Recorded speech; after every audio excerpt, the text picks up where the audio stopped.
Quando nós observamos aqui a advertência do Senhor Jesus para a igreja de Sardes, que ali continha uma quantidade de pessoas que não havia contaminado as suas vestiduras, não haviam contaminado as suas vestiduras. Ali é uma minoria, né, na igreja de Sardes, quando ele diz aqui no versículo 4, no capítulo 3 de Apocalipse: tens, contudo, em Sardes umas poucas pessoas que não contaminaram suas vestiduras e andarão de branco junto comigo, pois são dignas. É interessante que Jesus vem discorrendo, o texto, ele vem discorrendo e chega nesse grupo de que que a menção é que não contaminaram as suas vestiduras. E aí nós vemos a promessa para essa igreja, que para aqueles que não contaminaram as suas vestiduras, de os nomes serem preservados. Preservados, é uma preservação. E de modo algum, e de modo nenhum, apagarei ou riscarei o seu nome do livro da vida. Então aqui é uma preservação. O texto vem discorrendo de um grupo que não estava preservando as suas vestes. O único raciocínio óbvio com relação à compreensão contextual de uma fala vai nos levar a essa direção, de que este grupo pequeno, a minoria, do versículo 4, não estava contaminando as suas vestiduras. O chamado aqui do Senhor Jesus, no verso 2 e 3 de Apocalipse 3, para a igreja de Sardes, é o seguinte: ele diz assim: sê vigilante e consolida o resto que estava para morrer, porque não tenho achado íntegras as tuas obras na presença do meu Deus. Lembra-te, pois, do que tens recebido e ouvido, guarda-o e arrepende-te. Porquanto, se não vigiares, virei como ladrão, e não conhecerás de modo algum em que hora virei contra ti. O chamado aqui não é para arrependimento, como por exemplo o chamado de Atos 17, 30 e 31, que houve o sacrifício de Cristo, e agora a pregação, o evangelismo, a obra missionária é alcançar pessoas para que se convertam das trevas para a luz, de deuses que não são deuses para o Deus bíblico, o Deus verdadeiro, o Deus de Abraão, de Isaac e Jacó, o Deus criador de todas as coisas. Esse chamado é para considerar, é para voltar à sensatez. Esse chamado é para um conserto, de que grande parte tinha se desviado. Quando nós olhamos para o versículo 4, a promessa para esses era de preservação de seus nomes no livro da vida, porque as vestes eles estavam conservando as vestes. Os que estavam prestes a sofrer o dano da surpresa do ladrão, em que Cristo vem, e Provérbios 29, 1 diz que aquele que muitas vezes repreendido endurece a cerviz, a sua destruição virá repentinamente sem que haja cura.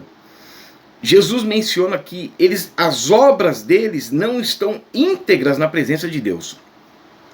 1 Tessalonicenses 5, 23, que Paulo na realidade ele vem discorrendo a questão do ladrão, da vinda de Cristo como ladrão, manda que nós devemos preservar, permanecer os nossos corpos e alma e espírito íntegros diante de Deus.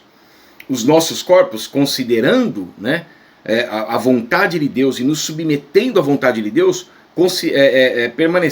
apresentar os nossos corpos por sacrifício vivo, santo e agradável a Deus, que é um culto racional.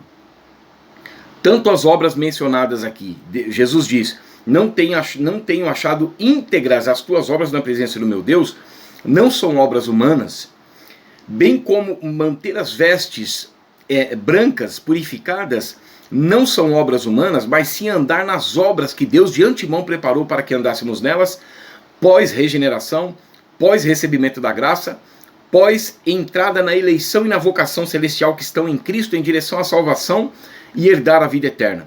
Efésios capítulo 2, versos 8 a 10 mostra claramente isso.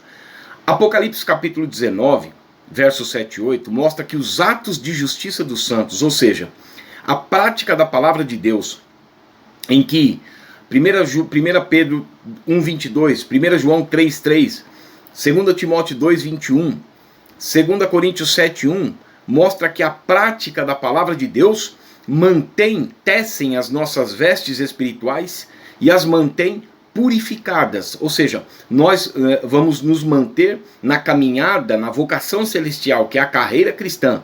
Essa é a vocação e a eleição, que é a frutificação e a santificação, de acordo com 2 Pedro capítulo 1, versos 5 a 8, que quem estiver fazendo isso, então ele vai frutificar e ele vai ser ativo na presença de Cristo, não vai se desligar de Cristo, não vai ficar esquecido da purificação dos pecados de outrora e não vai tropeçar e vai confirmar a vocação e a eleição. Isso está dos versículos 8 a 10 de 2 Pedro capítulo 1.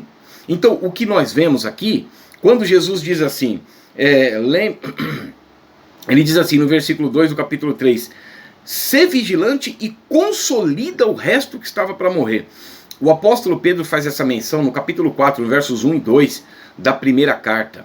Capítulo 4 de 1 Pedro, versos 1 e 2, que basta o tempo decorrido de fazermos e cumprirmos a vontade dos homens ou as nossas próprias vontades, mas devemos nos submeter à vontade de Deus no tempo que nos resta na carne. Ou seja, o que Jesus está dizendo aqui? O tempo que te resta de vida, ser vigilante e consolida o resto que estava para morrer. Ou seja, o tempo que te resta de vida, ser vigilante e volte então a praticar as obras de Cristo, as obras de Deus, porque para isso você foi regenerado, para uma viva esperança. Então você vai manter limpa a sua fé, né? 1 Pedro capítulo 1, verso 7, conservando a fé.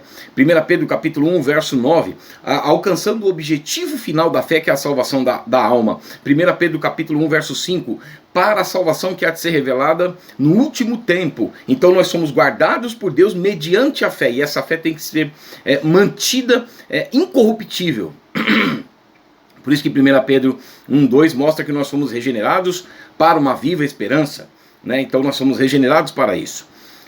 Quando se fala a menção de riscar o nome do livro, nós vamos para Êxodo capítulo 32, versos 32 e 33, em que nós vemos que no verso 7 e 8, o povo se corrompe, se desvia, foi por um caminho que Deus disse para não ir. Isso é não preservar, porque veja, quando nós olhamos para Êxodo capítulo 19, versos 10 e 11, o Senhor Deus diz para Moisés purificar as vestes do povo. Eles deveriam lavar as suas vestes. E isso era um fator externo em que faria com que eles atentassem então para essa obra. Porque Deus iria aparecer no terceiro dia no cume do Monte Sinai, e somente aqueles que estivessem com as suas vestes purificadas iriam subir ao toque de trombetas. Então essa é uma menção de uma veste pura, de obediência às Escrituras após ter sido tirados do Egito. Eles foram tirados do Egito, eles foram chamados para fora, porque o termo ekiodos é o mesmo de eclésia, que é chamados para fora. Nós vemos esse povo no capítulo 32, no verso 7 e 8, se desviando do caminho que Deus disse para não se desviar. No capítulo 32, no verso 32 e 33, Moisés fala que se Deus riscar o nome do povo, ele preferiria ser, se Deus eliminasse o povo, ele preferiria ser riscado do livro de Deus. E aí alguns dizem é o livro da vida, não é o livro da vida, e querem apelar para o livro dos vivos, só que nós estamos falando de um pecado contra Deus, e Deus diz assim, do meu livro eu riscarei aquele que pecar contra mim.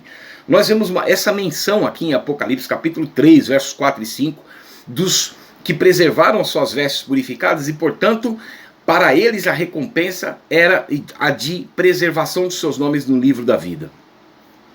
Paulo fala as mesmas palavras de Moisés no capítulo 9, nos versos 1 a 5 de Romanos 9, 1 a 5. Paulo fala a mesma coisa que Moisés, dizendo que preferiria ser anátema, desligado de Cristo, se Deus então não atentasse para Israel.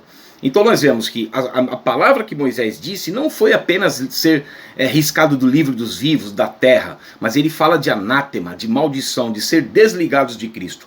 Esses aqui em Apocalipse capítulo 3, versos 2 e 3 não estavam atentando e considerando aquilo que estavam recebendo e ouvindo. Quando nós falamos de recebendo, nós podemos falar daquilo que aqueles que creem passam a estar na eleição que está em Cristo e, portanto, eles recebem, iluminados os olhos do coração e o pleno conhecimento da verdade, capítulo 1 de Efésios, versos 17 e 18, que isto significa um outro patamar de fé, a fé que é dos eleitos, para não se afastarem da esperança do Evangelho. Tito capítulo 1, versos 1 e 2. Então nós vemos que essas pessoas aqui, elas estavam de fato se afastando e não estavam considerando o que estavam recebendo e ouvindo, né, considerando o sumo pastor e sacerdote de Hebreus capítulo 3, verso 1. Com relação à vocação celestial, considera, não desenvolva um coração de incredulidade que pelo endurecimento do engano do pecado vai fazer com que vocês se afastem do Deus vivo. Então nós vemos Cristo aqui chamando essas pessoas à sensatez, chamando novamente a sobriedade e apontando para aqueles que haviam preservado as suas vestes purificadas e portanto os seus nomes seriam preservados no livro da vida. Jeremias 17:13 faz a mesma menção disso. Ó Senhor, fonte das águas vivas, o Senhor é a esperança. Aqueles que se afastam de mim terão os seus nomes escritos no chão, porque se afastaram de Deus e, portanto, insistentemente permanecem nas suas práticas e, portanto, corrompem a fé. Paulo fala isso em Gálatas, capítulo 5, verso 9, que muitos estão pervertendo a fé de outros. E Paulo diz lá no capítulo 1 de Gálatas, nos versos 7 a 9, que mesmo que se fosse eles mesmos, os apóstolos, um anjo do céu ou qualquer outra pessoa, então Paulo está dizendo que é possível a fé ser corrompida, é possível então manchar a prática da palavra de Deus, tanto que no capítulo 2, versos 4 e 5 de Apocalipse, para a igreja de Éfeso, ele chama essas pessoas à prática das primeiras obras. É a menção aqui. E Jesus fala para eles lá, de Éfeso, se não virei contra ti e moverei o seu lugar do seu candeeiro. Quer dizer, o que é o candeeiro no capítulo 1 de Apocalipse, no verso 20? São as 7 igrejas. Então, mover o lugar da igreja, mover o lugar da pessoa da igreja é uma exclusão, ou seja, é ser tirado do corpo místico de Cristo, que é a sua igreja, e que não há salvação fora da igreja de Cristo mística, né? Porque, portanto, é o corpo de Cristo sendo o cabeça, que é o Senhor Jesus, a própria palavra guiando as nossas ações, e, portanto, em obediência à verdade de 1 Pedro 1,22, nós vamos manter as nossas vestes espirituais limpas, brancas e purificadas, e, portanto, os nossos nomes não serão arriscados do livro da vida.